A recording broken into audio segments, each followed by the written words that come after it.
రాష్ట్రంలో ఎక్కడైనా ఏ ఎంఆర్ఓ అయినా కూడా ఇబ్బంది పెడితే మనందరం కూడా ముందుండి మన పిల్లలకి ఈడబ్ల్యూఎస్ సర్టిఫికేట్ ఇప్పించుకోవాలి. మనం ఈడబ్ల్యూఎస్ సర్టిఫికేట్ లో నిర్లక్ష్యం వహిస్తా ఉన్నాం.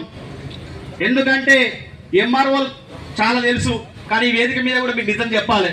కొంతమంది ఎంఆర్ఓలు ఉంటారు, కావాలని వీళ్ళకి ఉద్యోగాలు వస్తున్నాయని, వీళ్ళకి అవకాశాలు వస్తున్నాయని చెప్పి ఇలా ఎంఆర్ఓలు కూడా సర్టిఫికేట్ ఇవ్వకుండా నిర్లక్ష్యానికి గురి చేస్తా ఉన్నారు. ఏమనంటే 8 లక్షల ఆదాయం దాటింది నీది 10 ఎకరాల పొలం ఉందంటారు. కేంద్ర ప్రభుత్వం రాష్ట్ర ఎంఆర్ఓలు కొరివి పెట్టడానికి, మన పిల్లల్ని ఇబ్బంది పెట్టడానికి ఇవి అటువైపు ప్రయత్నం చేస్తున్నారు. కాబట్టి ఈ రోజు నుంచే 10వ క్లాస్ పాస్ అయిన ప్రతి విద్యార్థికి మన బిడ్డ కాకుండా మన ఇంటి పక్క బిడ్డ అయినా కూడా, బిడ్డ నువ్వు ఎంఆర్ఓ ఆఫీసుకో ఈడబ్ల్యూఎస్ సర్టిఫికేట్ తీసుకోవాలి మనం చెప్పాల్సినటువంటి బాధ్యత ఈ కార్యక్రమానికి వచ్చినటువంటి ప్రతి ఒక్కరికి ఉంది. అదేవిధంగా ఇలా ఉపాధ్యాయుల వృత్తిలో ఈడబ్ల్యూఎస్ ఇలా టెట్ ఏదైతే పరీక్ష ఉందో ఆ పరీక్ష గురించి మీ అందరికి తెలుసు.